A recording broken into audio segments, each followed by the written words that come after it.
say you don't. Don't be ashamed. These things happen. We'll try again tomorrow night. One of those groups tonight. For all the Latinos in the audience watching, tune your radio dial to 98.4 for a Spanish simulcast of this monologue. Well, I hear them do that on radio. Why can't we do that on television? Why can't we do that? What? They're tuning in. They're tuning in now. Good. Well, I thank you for coming. I'm Johnny Carson. I'm looking for a lady with what's going on in the new policy. Looking for a lady who's willing to go into a foxhole with me for her country and her honor. Certainly hope so. You sound good. We had an unruly crowd last night. Yeah. After the monologue, they all yelled, "We could have had a V8."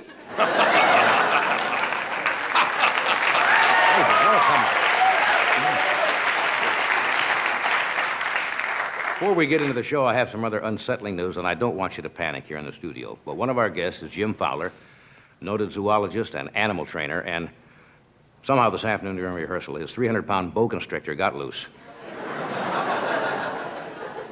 So if you feel a sudden tightening around your throat, it is not ring around the collar. But we don't want you. See, that's a hazard when you have live animals on a show, and he's got some great animals tonight. And I remember a couple of weeks ago, months ago, I guess it was, he brought a baboon on the show, and it got loose in the halls of NBC. And before the baboon was captured, he'd sold 3-story outlines to Sheriff Lobo. Yes.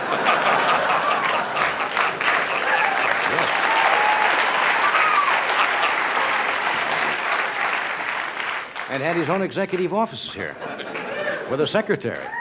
And he had a gopher, a real gopher. Anyway, I have a late-breaking news bulletin. Oh. Yeah. Iran just smuggled 6 Canadian rats out of a laboratory in Ottawa. Well, what's happening? Politics is a little quiet today. Jerry Brown is back in New Hampshire, and he's kind of desperate to get his campaign back on the right track. And today, Jerry Brown took credit for smuggling Paul McCartney out of a Japanese prison. Look, Jerry, take credit for it. I didn't take credit for it. Have you been reading in the paper about the profits lately? Now, I'm going to get in trouble talking about the oil companies, because every time I say something about the oil companies, NBC hears from the oil companies, saying that I'm treating them unfairly. But they just came out and released their profits for, what, the past 3 months? Exxon's was something like $4 billion.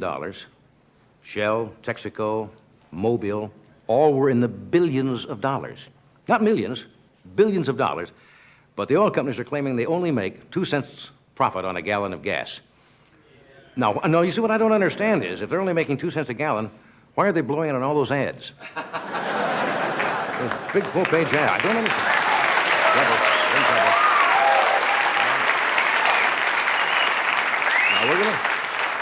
Now, I'll bet you hear tomorrow, right, from the oil companies? Yeah, you can't say anything nowadays without hearing from somebody. Ayatollah Khomeini is in the news. Now, he can't do anything to me, can he? Every magazine I pick up, he is on the cover. Time magazine, he was the man of the year. He's kind of the Bo Derek of fanatics.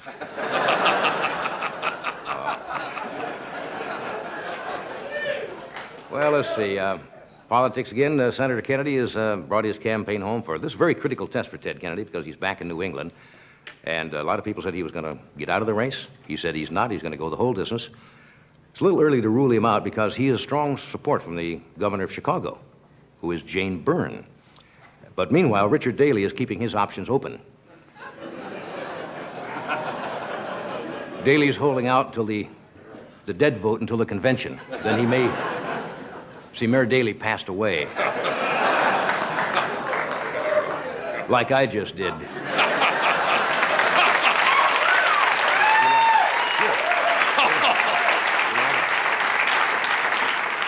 You really like it when I get in trouble, don't you? Yeah, you like that. I can tell that. Well, the Moscow Olympics are still kind of iffy. I guess almost 30 countries so far have said they are not going to go to the Summer Olympics in Russia. So Russia says they're going to hold them anyway, but you will not be seeing some of the top athletes competing. The highlight is, as we can find out so far, is going to be the goat shearing team from Bulgaria. who will try to break their old record of fleecing a pregnant goat in under 15 seconds. A record that stood for many years. And also the Russians have, I understand, a pledge from the Ukrainian peasant throwing team. They'll be there. Now, to qualify for the Iranian peasant throwing team, you have to fling a... You have to fling a bricklayer's mother at least 100 meters. That was a close one. I'm sure you're all choked up. Have you read this in the paper, the rumors about Princess Margaret of England? Well, the British papers, and they carried it over here in the American papers, about whether Princess Margaret had gone in for a facelift. They said, did she or didn't she? And the British newspapers are saying she went in to some surgical hospital in London, and they're saying for surgery a few weeks ago. Now they're saying that she had a facelift. I don't know whether she had a facelift or not, but what's the difference if she still looks like Princess Margaret? No,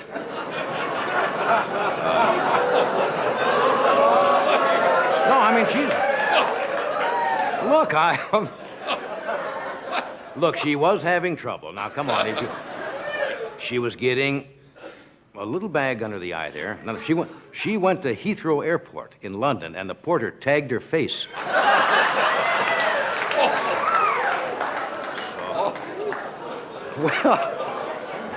Well, have I gotten in enough trouble tonight? Let's see.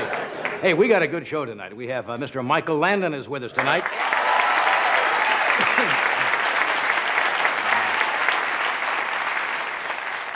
Very bright gentleman, and Mr. Paul Ehrlich is here, population biologist. Mr. Donna Theodore.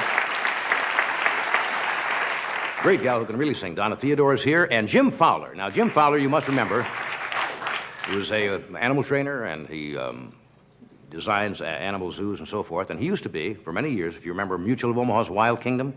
Jim Fowler was, he was always Marlon Perkins' right-hand man. And then I think Jim did that for a few years, and he kind of got the idea that he was doing the heavy work. Jim would always be out lassoing the rhinoceros in heat, and Marlon would be back in the hut with a mason jar full of banana daiquiris. You know?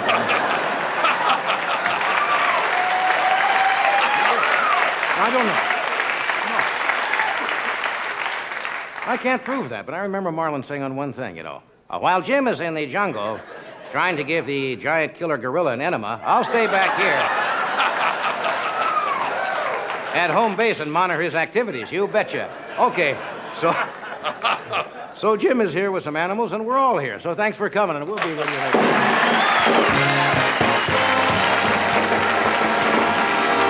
We'll be right back. Thank you. We have with us tonight Michael Landon, Paul Ehrlich, Donna Theodore, and Jim Fowler with some animals. I think he's got some tigers tonight.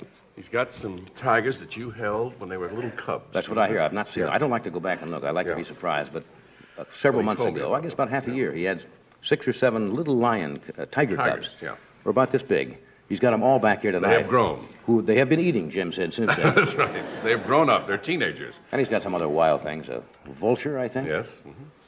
Be interesting. Yes, it will be. We've talked about this book before. It's kind of a clever book. It's by Gerald Gardner, and it's called Who's in Charge Here? And it's political pictures in which they have placed caption to most famous Little politicians. balloons. Yeah, Gerald Gardner's book. We took some of the pictures from the book. We blew them up and have placed little balloons. They blow up, as they call them. Blew them up. Yes, they're blow-ups. Large pictures. Right. Of some of the pictures from Gerald's book. And there's, all right, I think you'll know most of these people. There's the president, who is speaking. And the dialogue is, well, I'm glad to meet you too, Governor Brown. This kind of warms up, that's just... Yeah. Ronald Reagan. Okay, I do use Geritol roll-on.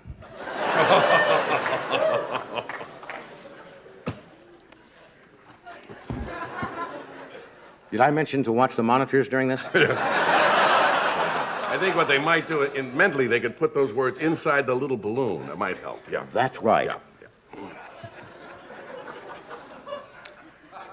I bet the Ayatollah calls his mother. that helps. Thanks for the suggestion. This is the president again. At first I didn't recognize it, but he is. Well, this is another fine mess I've gotten us into.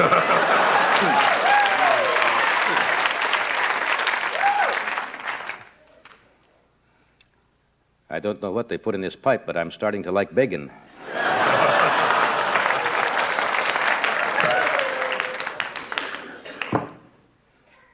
Oh, give me a home when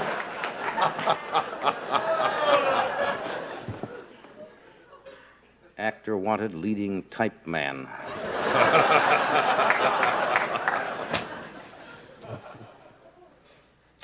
I feel so guilty, Walter. I've never slow danced with a Yankee.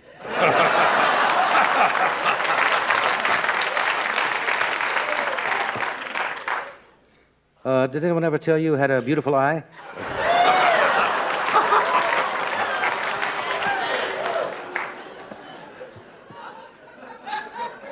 You mean I have to say 300 Hail Marys because I lost Iowa?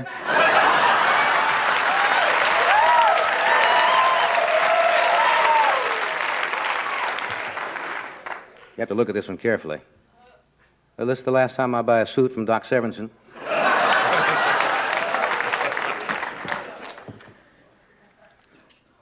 I didn't say you would be first lady. I said you were my first lady.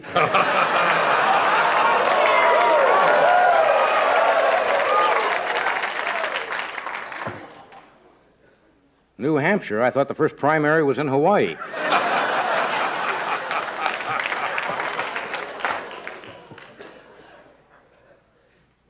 Yes, Dolly, you're right. You should be allowed to vote twice.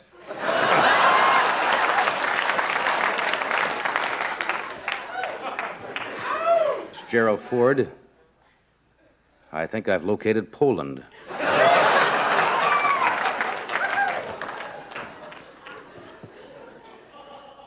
No, pepperoni and cheese on Anwar's. Mine was the small sausage.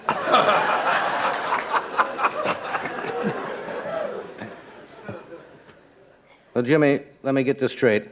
I go to Russia, chug-a-lug a case of vodka, and make like Brezhnev's a tree?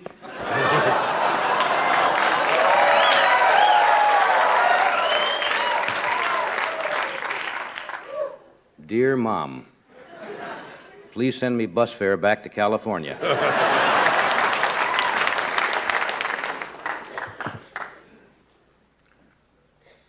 Hamilton, I told you to lay off that stuff.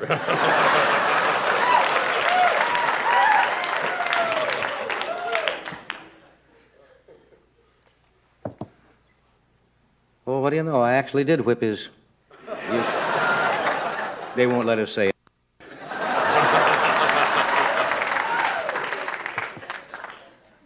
What do you mean I've just been drafted?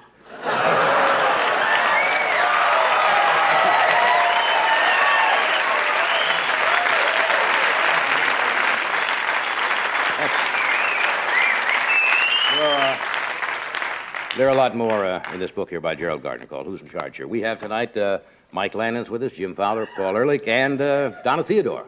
And we will meet some of those people, all of those people tonight. Not all at once, one of them will come out here. Jim Fowler is with us. Jim Fowler is one of my favorite guests. He brings animals on here, and Jim, of course, we've talked about. He's a zoologist. Who was the co-host on a show called Wild Kingdom also. Oh, did I mention that, didn't I? Yeah. Yeah, right out there. Yeah. I know, I heard that tonight. Yeah. He also designs wild animal parks, and he's designed a very unusual park in Largo, Maryland, which is going to open in June. Would you welcome, please, Jim Fowler.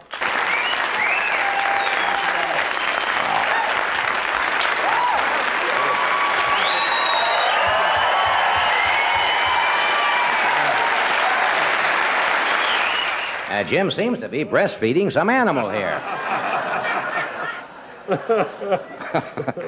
Poor Marlon. I hope he takes those things in good spirit. Oh, yeah, absolutely. Yeah. Well, Marlon's now, a hard worker, too, I tell you. I don't think we've ever had these animals on the show. You keep coming up with something new all the time. Yeah, well, you know, this is a fairly common animal, but they're most interesting. How many people know what they are? Very...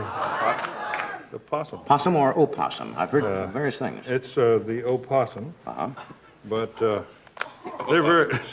Fred says Irish. Opossum. Yes. No. You're both one of strong there, Opossum. One of the things about them is that you can hang them by their tail. They have they like that? They're prehensile tail. Ah. They're very common, and, they're all over the United States, but they're one of the few animals that's extending its range. In other words, spite of man. these are not on the verge They're of not extinction. becoming extinct, and they're moving into around cities and Would so it be forth. better if they did become extinct? Or? Well, not really, I don't think. Well, I don't know. They're- Animals, they all have Yeah, these have a are- place, I guess, in the chain, don't they? These do have a place, and they're garbage eaters, but let me show you a little bit about them, because Okay. frankly, to have two of them like this that are fairly gentle, I think these are pretty gentle. They have little claws there. I didn't notice. They have a lot of things going for them. Put your hand out there and feel Where? it. Let them hold onto your finger. That's right. They're a little heavy, but wait a minute, a little higher. There we go. Yeah. You got it? Well, Maybe you can. this is not a real possum. This is Why didn't he hang on there, Jim? Well, I think we were probably too close to the table. Oh, I He knew see. that he could jump. In other words, down. if I stand up here, Just pick him up with the tail. That's right. right? That's right. Now let him support himself. See there? Right. That's the prehensile possum. Are they smart animals? They're really not so smart. In fact, they're pretty dumb. Yeah. One of the Dumb animal. reasons they survive, they don't have too many brains, and they're not afraid of dogs. They got a lot of teeth in their mouth. Are possums like raccoons? Raccoons can become very kind of dangerous at times. That's right. And attack. How about these? They can attack. What gives them a reason to attack? Well, they're a little bit unpredictable. Let me show you this. Let me show you the teeth on this one. Can you hand me that banana? Or we see if we can, put that banana by the mouth and let's see if it. Well, let's see. Maybe I can. You're right. open They're it. dumb. Let's see if I can open the Banana. mouth another way here. Sometimes they'll open the mouth with the. I don't want to make the possum think that I'm trying to hurt it, but No, I don't do let's see that. if we can see the. Here we go, Johnny. Yeah. Oh, yes. that. Oh, look at those. Very sharp, look very- curved teeth. Exactly. And they eat garbage. Is that about it? That's right, and meat. They eat a lot of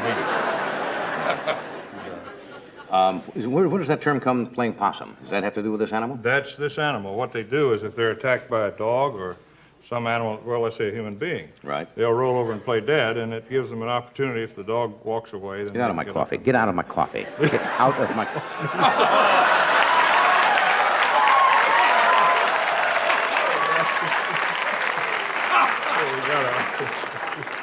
Dumb animal. We've got a, there's another very fast. I'm putting this plate out here because they do have a multiple diet, a very diversified diet. There's some grapes. Now they're grapes. They do live around suburban. Well, so far we've tried a banana. We've tried some grapes. What makes you think a A melon horse will they may work? just, what a melon they may just go for. What is, I think we've got something. why don't they, they're really dumb. These are two of the dumbest animals. What? Walking over. They're walking, sitting in their food, trying to eat the button off my vest. You dumb animal. You're dumb. Steam. What? You notice he's trying to Don't get hold them on to steamed the- because they're vicious. There is one thing that's most interesting about them. They have a pouch, like a Why are kangaroo. you holding that I don't know why I'm holding this melon. Let me. Could you hand me? If you'll hand me this one, I'm going to see Sure. if I can get the right. Thank you.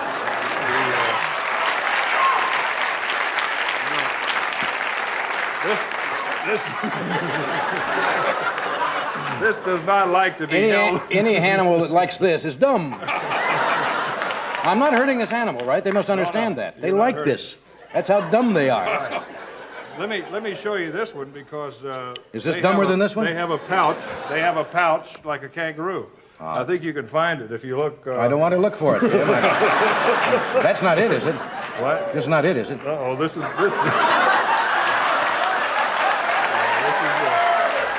Sorry about it. This is the. Can I see the female? I had the wrong one. This Yeah, show me the female. Wow. there you Dumb can and see horny.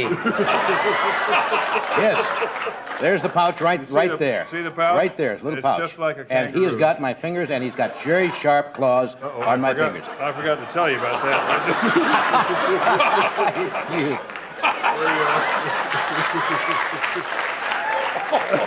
Look, we better get this one a girl Yeah, I real know. quick. We had a thing here to hang them up on. I don't see that. Is this what it is here? Will they hang on there? Well, I think they will. This one is finally going after Finally, the he's eating the grapes. Throw But, this after he drank. Let me just see. Okay, fine. While you're hanging up me, our guests. You'll hang this one. Fine. Hey. No, I'm afraid that You're not. so dumb. Boy, are you dumb. No, they're after the They're grapes. dumb. Okay. We have some, We're going to have some of these at our wild animal park in Prince George's County, Maryland. And do feed them, because they can't do it themselves, folks, when you see them. Well, that's a very interesting animal. They're most interesting, I think. But the one, there's a male and a female. I didn't quite realize. That's all right. that That's until all right. Never had a flashing possum on the show before. But we'll be back with more animals in just a moment.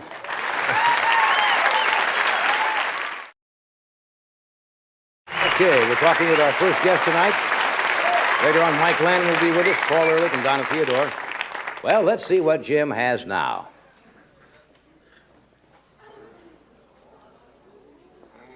A ugly-looking bird. I know what that is, I think.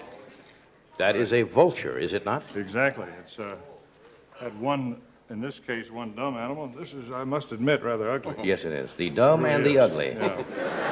It's a, let me get him over here. Yeah, right. Whoops, sorry. There we go. Has he been drinking water? No, what it is, when they're very hungry, they do this gleaming, a little bit of lubrication of the beak. Ah, It's like, saliva. I see.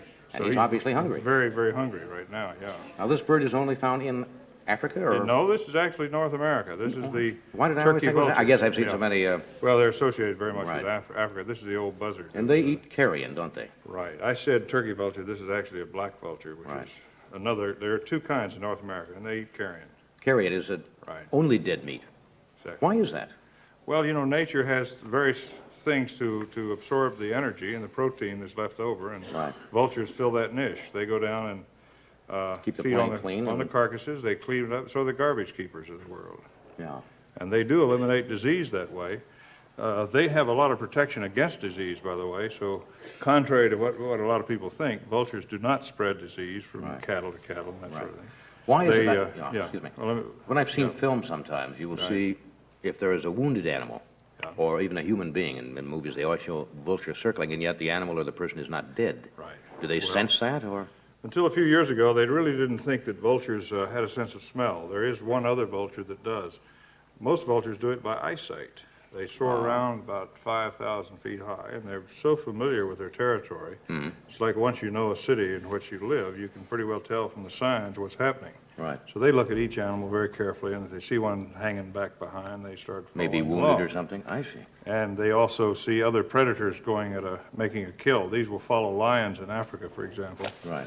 And Do they wait around. You normally see them, you see groups of them feeding together, but normally in the sky you see them by themselves. Right. And one reason why they suddenly appear from very high up, if one sees something and goes down, then the rest of them will immediately fall down and start competing over the carcass. By the way, they're ugly because, of course, anthropomorphically. I'm sure another vulture doesn't think they're so ugly, but Depends on your, Right.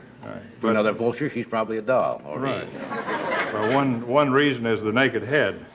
And the naked head is that way because when they feed, they stick the head inside the carcass, Right, and it gets bacteria on it, and then the sun, they go out and spread their wings in the sun right. and kill all the Is bacteria. this one on the raised head. in captivity, or? Yeah, this one, by the way, is from Marine World, Africa, USA, up at San Francisco, and this is one of the few trained vultures in the world. Trained to do what? It's trained to fly, and I'd like to show you a little bit of that. Sure. They've done an excellent job of that. Johnny, I think there's a glove. Yeah, All right. sitting right there. What do you want me to do? I'll show you a. Put this on my left hand, Yeah. or? Put it on your left arm, and there's underneath that pan where it has the cloth on it, there's Yeah. a piece of meat. Take that small piece of meat first. And what I'd like to do, if you'll stand Right, here. don't move. No, if you'll come over here, stand Right. right beside the desk. Take the small piece of meat, small piece of meat and hide the rest of the meat. hide the rest. Ed, you want to sit on that?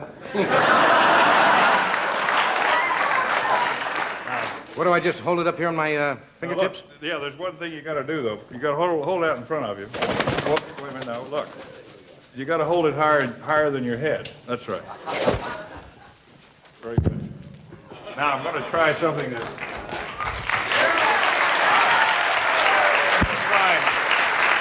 A man and his bird. We're going to try one other thing that's never, I don't think, been done. All right. Trying a vulture in NBC studio. But Oh, there have been some vultures here. More meat. if you'll, More food. if you'll, Johnny, Keep her the meat. I tell you what we got. We got this vulture likes ice cream sandwiches. We got one. Vulture. No, I don't want any dead meat. I don't want any dead meat. Ice cream. Weird vulture. Yes? What? You'll stand over here without the plate. Without the I'm plate, going to just... go up here. Yeah. This is melting, too.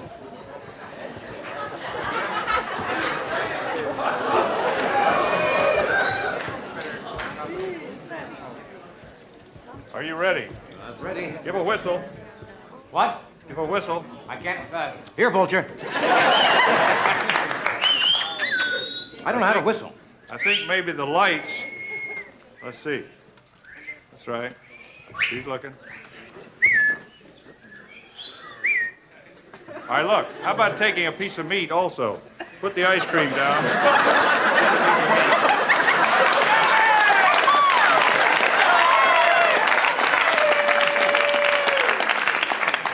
Not in that hand. My holding hand. Okay. Now wiggle it in your glove.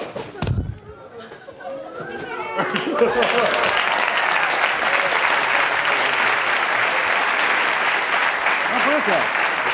Oh, that's something. Okay, Jim's got some more.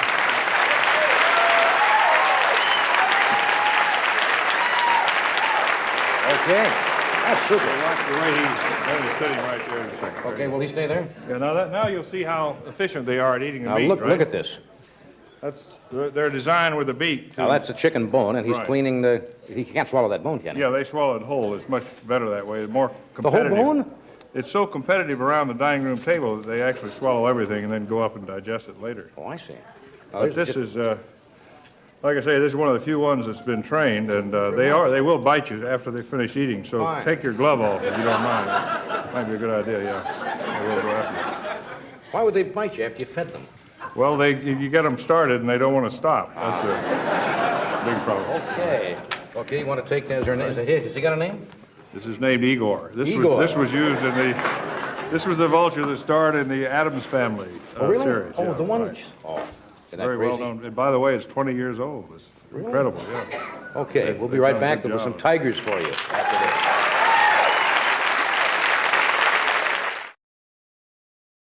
Okay, this picture I have here on the desk. There's a picture of the tiger cubs, I think, when they were about 10 weeks old. And I think it's one of the largest litters ever born, if I remember Jim's previous visit. They're usually litters of 3 or 4. I think there were 8 in this. One of them was stillborn, so there's 7. And they're all here tonight? Yep. So, Jim, you want to bring the tiger cubs out?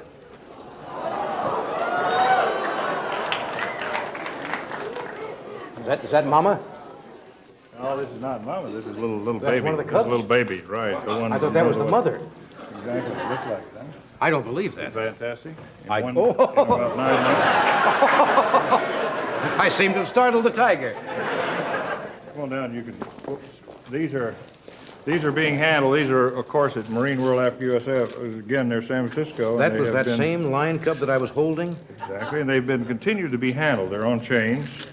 Hold that, and I'll show you the. And this one weighs about 120 pounds. Uh-huh. And that's enough to sort of do what it wants. I better get away from Johnny's leg there now. There you Why go. is he doing that? I'll show you why. Look at the claws, Johnny. They have their claws and their teeth. They haven't been taken away, and I don't want to ruin your pants there. Well, I don't care about my leg. I was worried about it. Look at here. You can pet it back. Pet him back here. Feel the. Sure. I think you'll probably like it. Yeah. I have a way with the beast. These animals This is are. a cub. Right, and these animals are probably, maybe the last tigers, I'm afraid to say, that we'll see, Boy, they're except beautiful. those that are being bred in captivity. There's now a great need God, they're a beautiful animal. to raise some of these in captivity. They really are. They're incredible animals. They'll live to be how old? These will live 20 years at least. What will be his full weight when he's grown? About 500 or 600 pounds. You remember the size of that other one. But anyway, if you want to see a sight now, we've got something to show you. We have all of them here. And this is the largest litter ever born in captivity. Okay, you want to bring them out? Yeah, come on. If you'll come back here with me. Why if, come if back? you bring that lure over there. What's his allure? Yeah. Okay. Hold it. It's all right. Put that behind your back. Behind my back? Yeah, right. Okay? Now, I want to try to get their attention with that and get them all together. If you'll put it right out here in the front, Johnny. But don't get too close to the tiger. Look, that's all right, that's all right. That's all right, just relax. That's all right.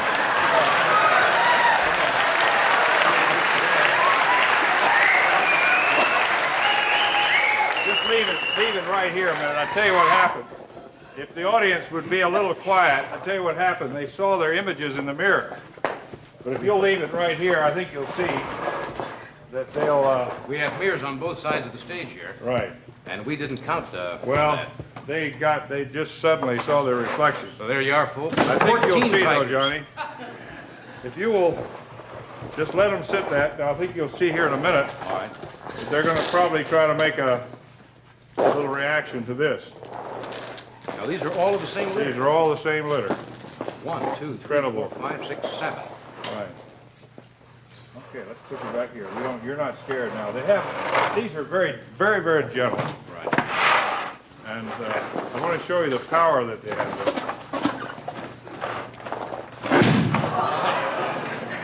That could be the prey. You know, that's what happens. You see why we have them. You see what tigers really are now. The strength is incredible. Incredible strength, even at this age. But you can see all of these up at Marine World, and They're they really beautiful. are the largest group in captivity, really, up there. When's your new zoo facility open back Well, east? I'm out here with Neil Fisher and Chuck Shaw, who are helping with this park. We're going to try to open in June, and it's Yeah. going to be in Prince George's County in Maryland, and I think it's going to be one of the best parks in the country. Really, it's always sensational when you visit us, and thank you for all the trouble of bringing the animals down Great. here. We hope to see you again soon. Good luck Thank with the you. new zoo. Very good. Jim Fowler. Thank you, Jim.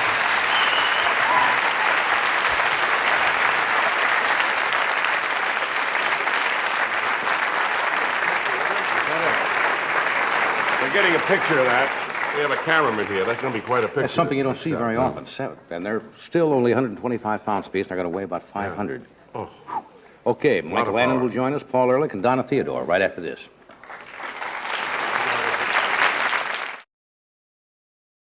My next guest, you all know, Mike Landon. Mike Landon is not only the star of Little House on the Prairie, he sometimes directs, sometimes writes, and he has a special episode of Little House this Monday night at 8 p.m. on NBC, February 4th, 2-hour episode. He also hosts with his own family NBC's highlights of Ringling Brothers, Barnum and Bailey Circus, February the 1st, May 30 to 10. Would you welcome Mike Landon?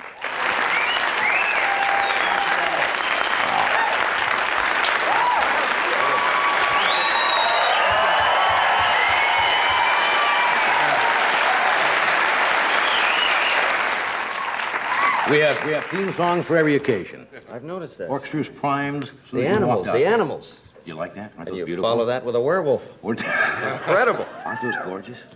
I love those them. cats, yeah. Just beautiful. They have a look about them of gentleness, and underneath that you sense that. I noticed str- you that sensed that. strength.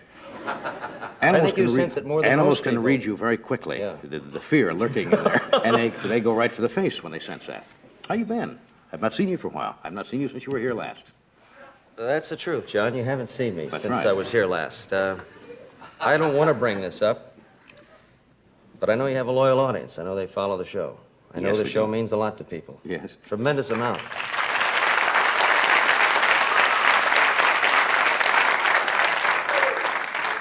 And I know that many of you out there have known over the last few years that I have begged and cajoled and done everything I can do to get over to Johnny Carson's house to play tennis.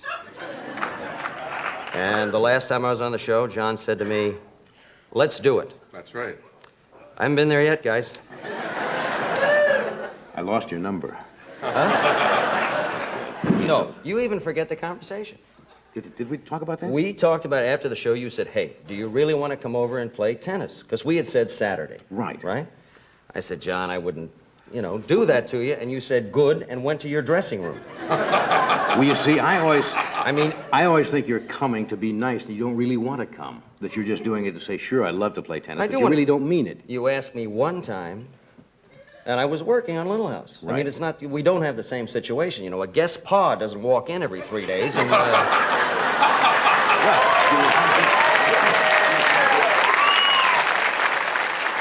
You want me to talk to somebody about that? You can get a guest paw. I'd like you to just make a commitment in front of the American public tonight. All right. When? It's hard to get that done on TV. All right. Okay. Now, since you brought this up, you put me on the defensive. I did? When would you like to play? Do you have lights? Yes. How about tonight? I do have an engagement tonight.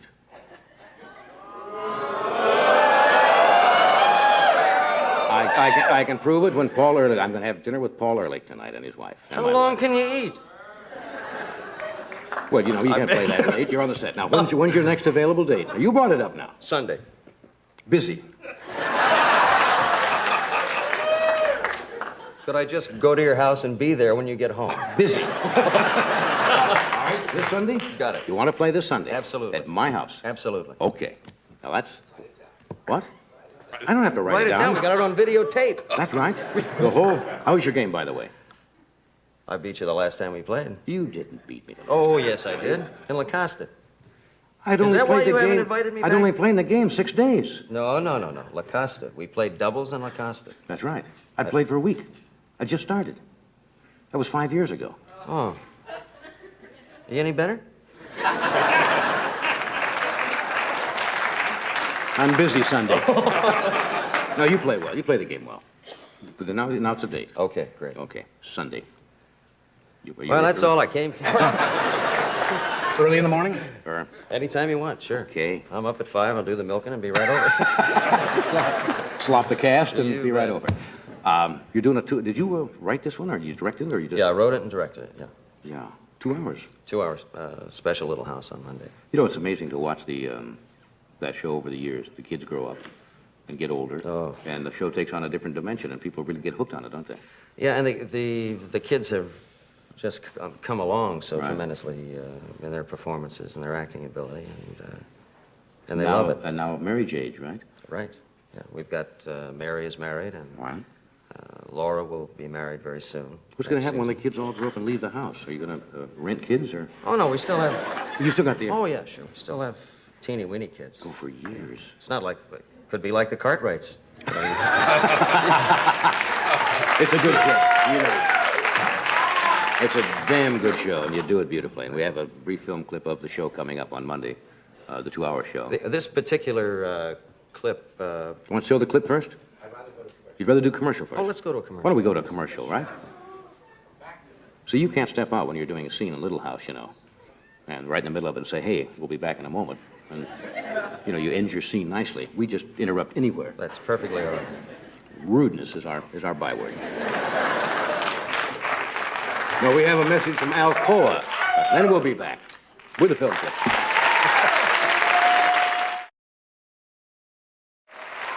As we were saying,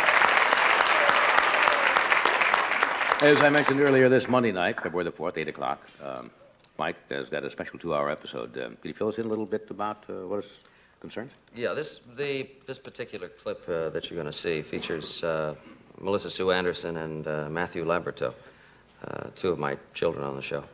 And Matthew was involved in doing something that was fairly innocent that kids do, and it really created a horrifying situation. And he's been trying to make up for that prior to this, and my daughter, who has lost her baby, hasn't spoken since the fire. Right. And this particular scene was when Matthew comes in and tries to replace a music box, anything to try to make her smile. Right. Watch the monitor. Here's an excerpt from Monday's special.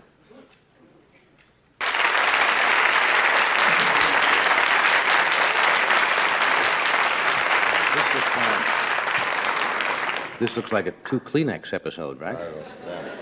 When you have a scene, then you have to cry, react emotionally. What do you conjure up? It's not an easy thing to cry on cue or to get into a really sad mood. And they said that when they had little child actors, sometimes they would tell them something that was rather cruel. At least I've heard this. They would tell a child that something terrible has happened to get the child ready for a scene. You know, Yeah. like his dog was run over or something, and the poor kid would go in. You know, the kid would go in to do the scene and go, just be going crazy. And they say, great take, kid. By the way, your dog's alive. You know, and I've heard that. I don't know whether that happens. But how do you get into that? Everybody uses Yeah. different methods. For me, it's my father. You think of something that just have really to think of touched my you dad. emotionally? Yeah. But everybody does something. I mean, they asked Betty Davis that once, and she said, I pull a hair out of my nose. So, It's called I guess everybody's... a real actress. I mean, really an emotional thing. You took the whole family Just to... look for people with bald noses, and you know. You had, I hear you took the whole family, your family, to Hawaii last vacation? Last vacation, I took my older kids to Vegas. I take them Easter to Hawaii, and then, but this time I wanted to get the bigger kids out, and we had a lot of fun, played tennis, and saw a lot of shows, and they had a great time. The sun turned my hair gray again, and I threw on a little medium ash brown and took care. We're not the youngest in the league, you know, kids. What's the normal... Well, you've seen Lauren Green, you've seen me. No, you're not, though. Oh, yeah, I'm very, very white, Like very me. white. Well, no, I mean, you have a little dark section the in front there. still hanging in there. With a nice on the sides. Mine is white down the center. I look like a skunk. Really? Yeah, it's just absolutely snow white that drapes over. My beard, the same way. My beard grows in white. Goes white? So you put a It's little... from my mother, I think, hitting me right in this section of my head. I was premature gray. Prematurely, I believe. I started when I was like 20. Yeah. Was it a trait run in the family? Yeah, my father. Yeah. He was the same way. But you just throw that stuff on. The only embarrassing thing is when you're in hotels and so forth, if you use medium ash brown, you put it in your hair, you leave it in for 35 minutes, and you take a shower. But it comes out, you know, for about the next 3 days, a little bit at a time, and you end up with a lot of brown towels in your room. So... A little embarrassing. No, I just leave the bottle on top. Well, you come on and let him know right now. Why not? Now, I mentioned in the monologue earlier, talking about touching up your hair, making yourself look whatever. Not Elizabeth Taylor. Princess Margaret. They said she went in for a facelift. Would you do that? A lot of people do now, admit it. When they get to a point, they go in for a little cosmetic surgery. I think anything that makes anybody feel better, and they do it so much better Yeah. now. I mean, my father, when he was prematurely gray, my mother decided she didn't want him to have the white hair. Right. So he sent away for a product that is no longer in existence for many reasons, I guess. Dr. Ripple's hair Yeah, coloring I or think it was something? Mr. Hess's hair milk or something like that. Yeah. Dr. Hess's hair milk. Geez, my poor dad's hair turned yellowish green, you know? It had you know, that kind of weird film on it? So then he got another product that was jet black. And he just whipped that stuff on. And, you know, when you're putting it on and your hair is black right away, you feel terrific. And he had it all over his forehead, and it didn't come off. So, oh no, it was really sad. My dad was such a terrific guy, but I knew we were Jewish, but I thought he was Orthodox because he ate dinner with this hat on. See? But I saw him in the bathroom. He tried to get it off with a pumice stone, and so he ended up with a big scab on his forehead. Oh, it was bad. Well, they got Poor the stuff guy. pretty well nailed now. So you Oh, can the do it. stuff they have now That looks pretty good. is very easy. But I'd have something done. I had something done when I first got in this business. I had my ears pinned back. Come on. Oh no, I did. You see Mad Magazine? You know Alfred E. Newman? Oh, come on. You bet. What, me worry? You had what they call flying ears? Oh, I used to have a dog sit next to it. RCH stole that His master's voice. from me. Right. Oh, it was awful. Now, did the studio say, hey, kid, you want to be in pictures, you got to do No, something I about didn't. If I knew I was going to let my hair grow like this, I wouldn't let him touch me. I don't even need ears. Who cares in there? No, what I used to do, see, when you first start out in the business, you want to look as good as you can. Well, I had this little beanie head. You know, when I cut my hair off, my head is a marble. It's about that big. So I got these two phonograph things sticking out here. So I would take duo adhesive. I think women use it for eyelashes. Oh, yeah, sure. Right. Oh, I know about that, yeah. Okay. So I put Look, it I wear behind them at my- night, big deal. Oh, somewhat, right. Okay, for dancing only. Okay. So Make a big thing out of it. you put duo adhesive behind your ears, and you let it dry a little bit, then you shove them back, right? Okay, now, if anybody ever sees an old movie of mine, and there's plenty of them, watch when, like, Ed, you're going to talk to me. Now, I got my ears glued back. I don't go like this when I talk to you. Okay, you talk to me, Ed. Michael, how are you feeling? Fine, Ed. You don't dare turn around. You know why I got it? Because if I go like this ear goes... Right. Well, you're telling all your secrets. Right. You told all your secrets. You told everything tonight. Well, then you do You got a guy who you know looks what as an great over the as you shoulder do. shot is? Okay, there's a man standing in front of you shooting. Every time it's over my shoulder now, and I've got short hair, the cameraman lines up and he's ready, and he said, what's making a nest behind your ear? Here's a guy as good looking as you are, admitted you touch up the hair, you got a peanut for a head, and you glued your ears down. You know what I want? Throw it over here. That's right. Unscrew it and throw it up here. Old honeymoon joke. You know what I want. Okay. For Xerox copies of that joke, folks, 10 cents to Merkel Press. We'll be right back after this. You know what I want.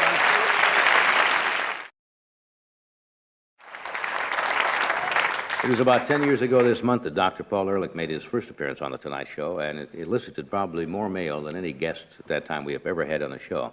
It had to do with his book, The Population Bomb, and it was a major factor in launching the ZPG, which is zero population growth in this country. And since that show, he's done about 25 shows with us. His many books include The Population Bomb, The Race Bomb, and his latest book concerns, I think, one of the original topics we discussed then, population. It's called The Golden Door and deals with the movement of peoples, especially with illegal Mexican immigration. Would you welcome Dr. Paul Ehrlich?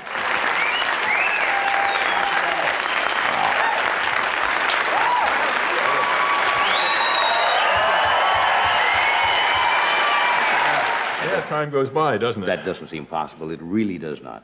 I remember that show so well. We were talking about, well, let's start back where we were talking 10 years ago, because I remember one night you quoted a statistic on that show about population and the growth in the world generally from something like Sunday to Wednesday night, right? And you gave a figure of the total increase, births versus deaths, or the total increase in population. How much has the world increased in population in, say, 10 years? Well, in 10 years, we're putting on 1 billion people during that 1,000 million people. Yeah, so we're putting on about 75 million a year still, even though there's been a very slight decrease in the actual percentage rate, but the percent is applied to a bigger capital each time. So the population is still growing like a skyrocket, although there have been some few cheery signs there. I mean, it's mostly gloom and doom, but as you know, things have sloped off a bit in the United States. We are at replacement reproduction, and there are some signs that the rate is slowing in the rest of the world, but nowhere's near enough sign, because we're still committed to something like 6 billion people by the end of the century, and that's 2 billion more than we have now. We're not doing a very good job now. There got to be food and all the resources and schools petroleum, all those funny things that we're now hassling over. Things are going to be very, very tight. If biologists or sociologists ever gotten together, and I hear these figures, and I think that's what confuses people. They say the world can support many more millions of people. I mean, we have something plus 4 billion, give or minus a few, and it can support 20 billion. Then you hear other people say there's no way it can do that, because 60% of the world right now, I think, children are on an undernourished diet, are they not? No, there's a tremendous amount of undernourishment. All resources are tending to be short. I mean, if everything is so abundant and we can do so much, how come we're so upset when the Russians move a few more inches towards a little bit of petroleum in the Middle East? In other words, I have a standard answer, as you know, for people who say we can support 20 billion people easily. We have a little over 4 billion today. Large numbers of them are undernourished. We don't have enough energy to go around, people think. The environment is deteriorating and so on. Why don't we try doing a really good job with 4 billion people, see if we can do that. After we got 4 billion people well taken care of in a clean environment with good health and everybody's fed and everybody has opportunities and so on, then we can say, gee, all right, maybe we could do with 5. What would be the advantage of 5? Well, there would be another 500 million women, for instance, which I would find. You like that? Advantage. Yeah, right. But I just as soon have the 4 billion taken care of right first. I think less. Yeah, I think you're right. It makes sense. You have to, life is more than existing. You have to talk somewhere along the line about the quality of life. Exactly, and it's my perception. I'd be interested in what the audience thinks. I think, from my point of view, the quality of our lives has gone downhill in the last 10 years. How many opposed? Yeah, how many think it's going up? Because I think, for example, I think right now, for something that hasn't happened in the last 10 years. People are really scared, starting to get scared again, as they should have been for a long time, about the prospects of a nuclear war. You know, Now, that doesn't add a lot of quality to your life, when you're starting to dig. No, we used to think that, I remember the days of civil defense when they taught the kids to get under the desk and everybody was digging shelters in their backyard. Then we went through that, and now all of a sudden, the whole mood has turned around, and people are now thinking the unthinkable. Would that be just about the last, if we ever had a nuclear war, wouldn't that just be about checkout time? All you have to do is think of the environmental effects, and although a few people might survive, Who our cares? civilization wouldn't. Yeah. I just ask you to contemplate one thing. We could get along easily without the oil from the Middle East. Remember, only about 45% of our energy comes from oil. Only about half of the oil now we import, and only about a third of that is from the Middle East. Now, I ask you, what is going to disrupt your life more? Starting to really do the conserving we should have been doing since 1952, or having 2/3 of the United States vaporized and the rest of the people get very well dosed with radiation? In other words, people have got to balance one thing against It's the another. priorities again we talk about. Banana.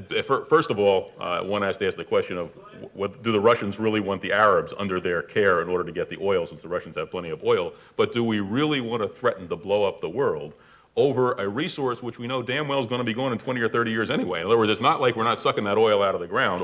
If we started getting smart and becoming independent of that oil reserve, all we're doing is moving the timetable up a little. And to talk about blowing up the world over that, I think, is just crazy. When I see Mr. Brzezinski on the tube.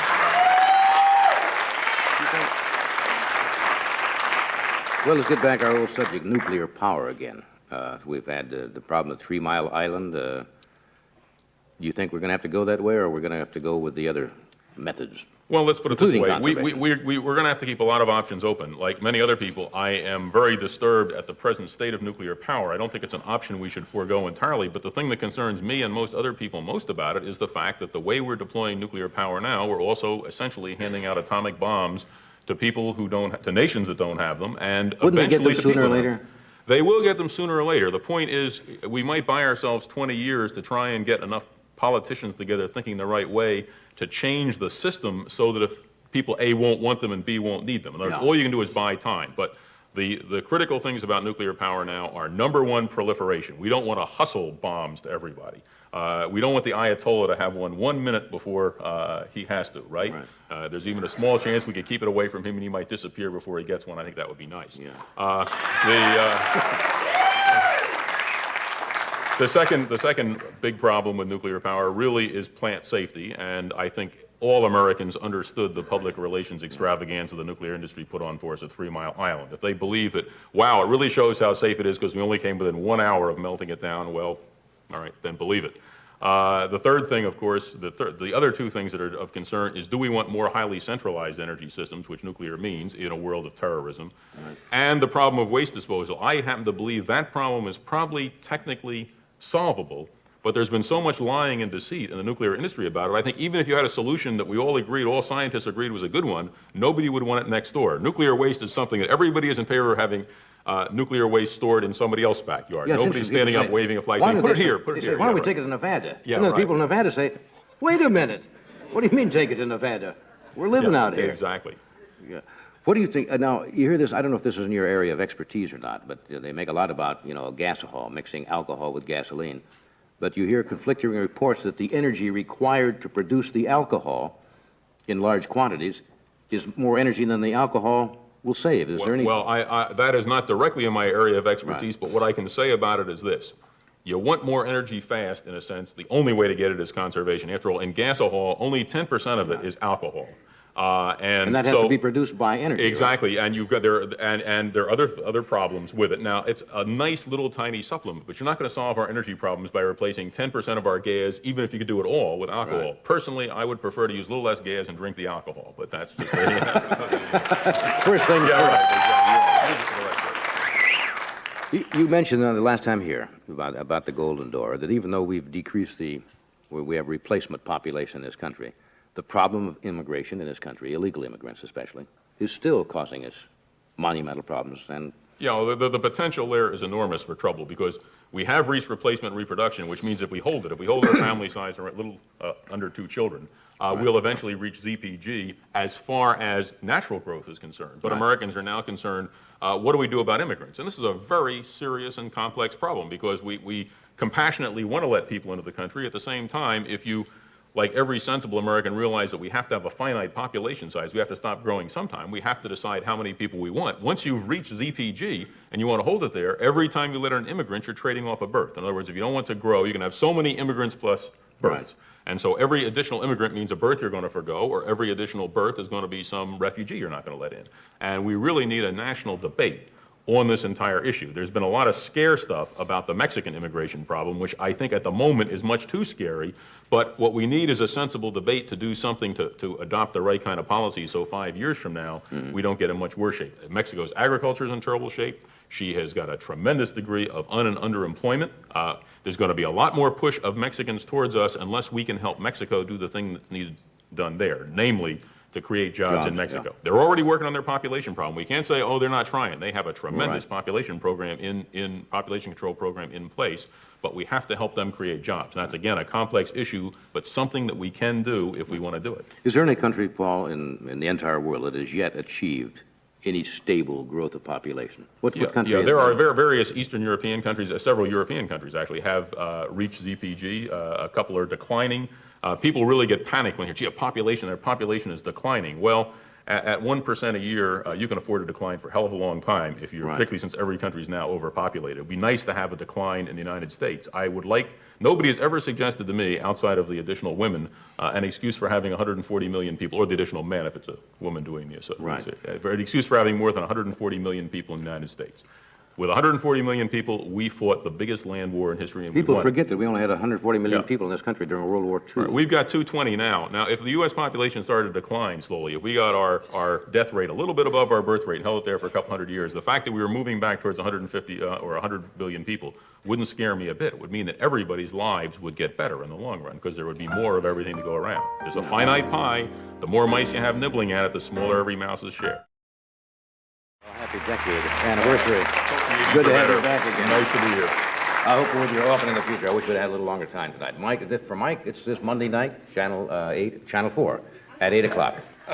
Channel 8 is the Spanish station here in town. There's a simulcast of Little House on the Prairie that night, right? 2 hours, and Mike's ears will be taped back for that show. Tomorrow night, we have Bob Hope, Ray Charles, Terry Garr, and Baby Doctor, the little teeny doctor. Dr. Leonard Smith. We do that joke every time Dr. Smith is on the show, and I think we probably did it just once too often. And now back to you, Chet. Oh, good night. We'll see you tomorrow. I'm humbled by that applause.